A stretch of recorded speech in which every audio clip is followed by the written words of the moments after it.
যে ইসলামের দৃষ্টিতে খেলাধুলার বিধানটা কি। খুব গুরুত্বপূর্ণ জিনিস। আমরা প্রত্যেকেই ছোটবেলা থেকে বৃদ্ধ বয়স পর্যন্ত অনেকেই আমরা খেলাধুলা করি, বিভিন্ন প্রকার খেলাধুলা করি। তো সেই খেলাগুলোর মধ্যে কোন খেলাগুলো হারাম এবং কোনগুলো ইসলাম সমর্থন করে এটা আমাদের জানা একান্ত জরুরি।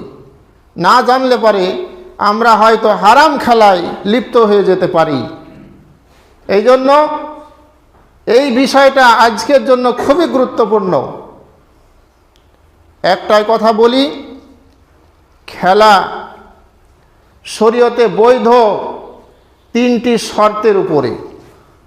তিনটি শর্ত যদি পাওয়া যায় তাহলে খেলা বৈধ, আর এই তিনটি শর্ত যদি না পাওয়া যায় তাহলে খেলা হারাম।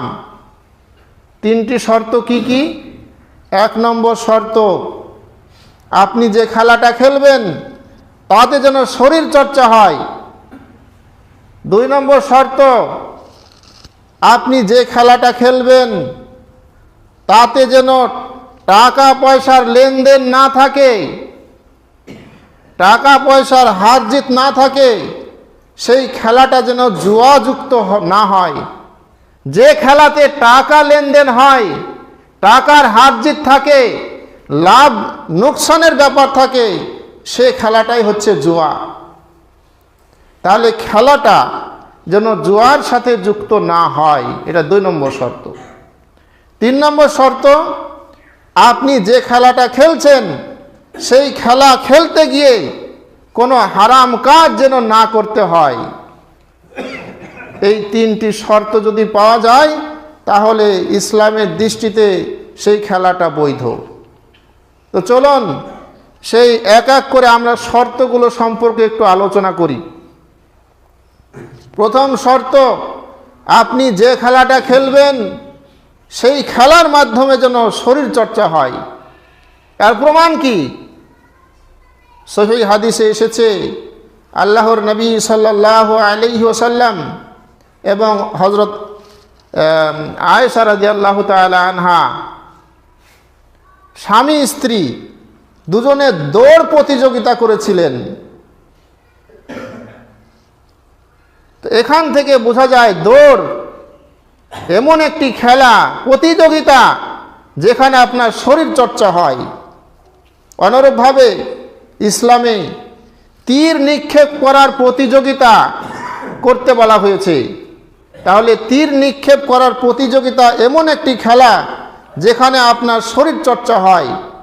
এই দুটি হাদিসের আলোকে আমরা বুঝতে পারি যে ইসলামে ওই ধরনের খেলা বৈধ যাতে আপনার শরীর চর্চা হয়।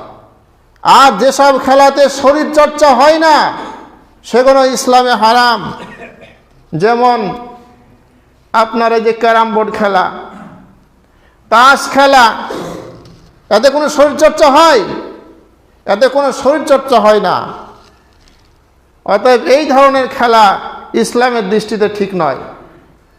অনুরূপভাবে আজকাল মোবাইলে আমাদের ছেলেরা বিভিন্ন খেলা খেলে, বসে বসে বিভিন্ন প্রকার খেলা, ঘন্টা ঘন্টা, 12 ঘন্টা, 14 ঘন্টা, 10 ঘন্টা মোবাইলের ভিতরে খেলা করতে ব্যস্ত থাকে, যেসব খেলাতে সময় অপচয় ছাড়া কোনো রকমের শরীর চর্চা নাই। অতএব এই ধরনের খেলা ইসলামে ঠিক নয়।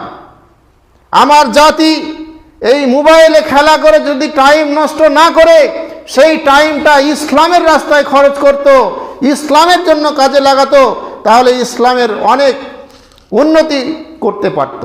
আফসোস আমরা কীরকম মুসলমান যে আমরা এমন খেলায় লিপ্ত থাকি যে খেলাগুলো ইসলাম সমর্থন করে না। 2 নম্বর শর্ত, এমন খেলা হতে হবে যেটা জুয়া মুক্ত হতে হবে। জুয়া কাকে বলে? জুয়া ওই খেলাকে বলে যাতে টাকা পয়সার লেনদেন থাকে, টাকা পয়সার হার জিত থাকে, টাকা পয়সার লাভ লোকসানের ব্যাপার থাকে, সেটাই হচ্ছে জুয়া। সে যে কোনো ধরনের খেলা হোক,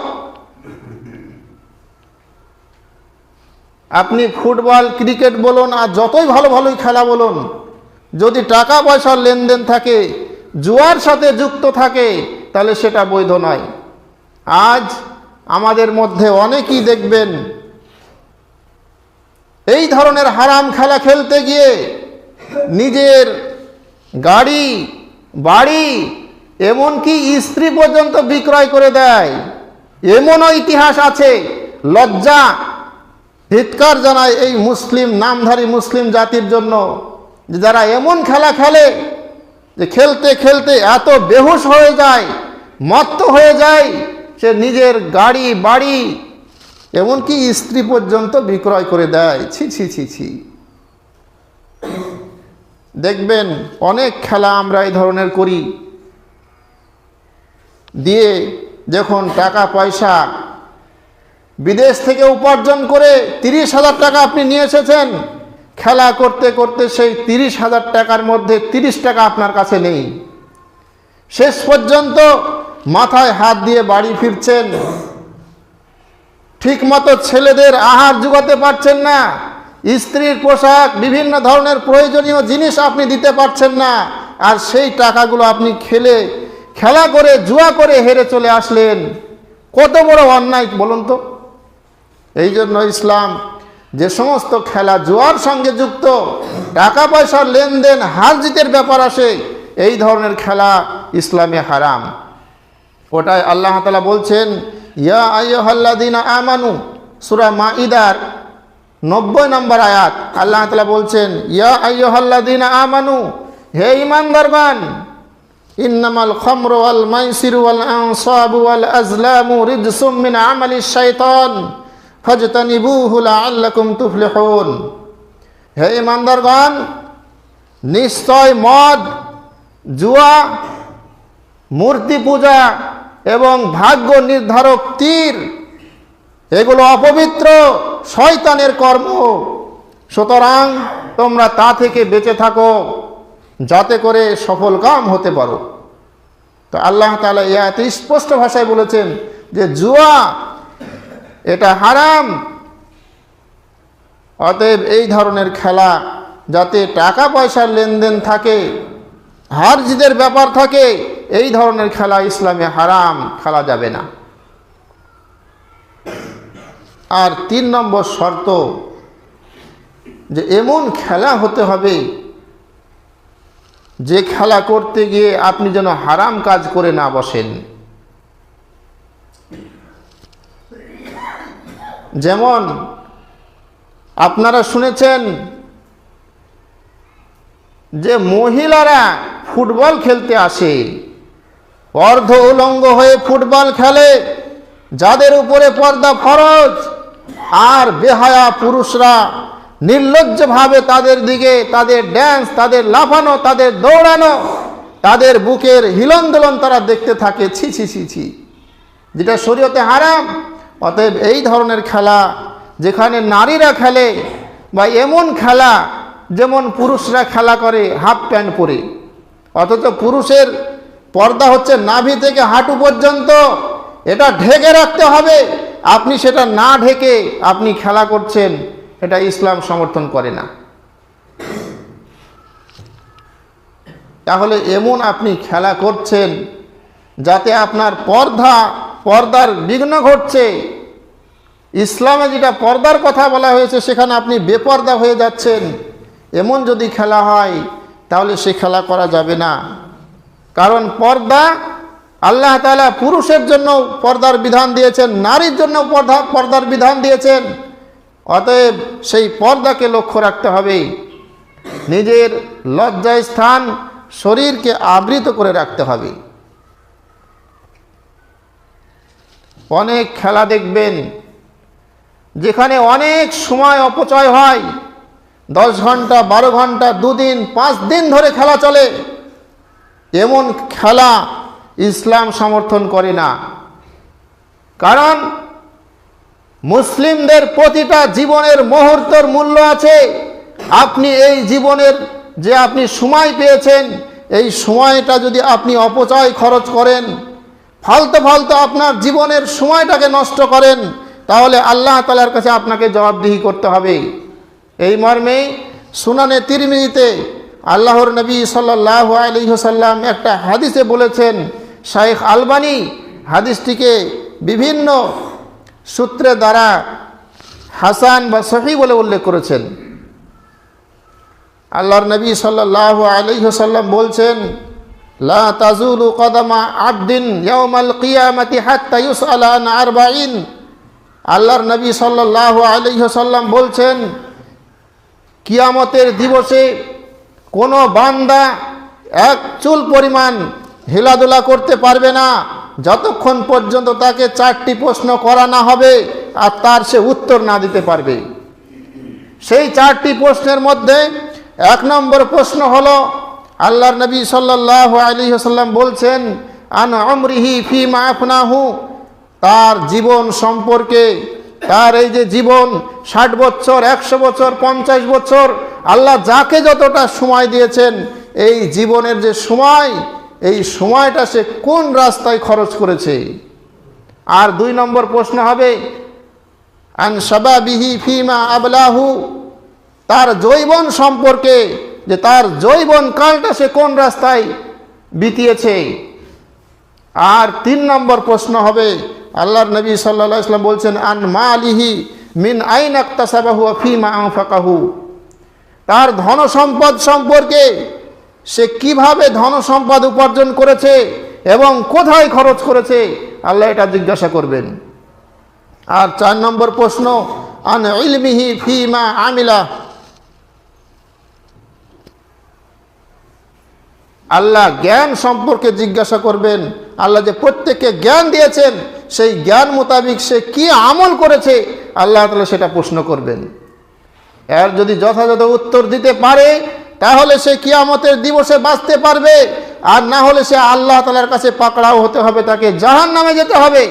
তো এই 4টি প্রশ্নের মধ্যে একটা প্রশ্ন হচ্ছে, আন উমরিহি ফিমা আফনাহু, তার জীবন, তার বয়স, জীবনে যতটা ও সময় পেয়েছে, সেই সময়টা সে কোন রাস্তায় ব্যয় করেছে।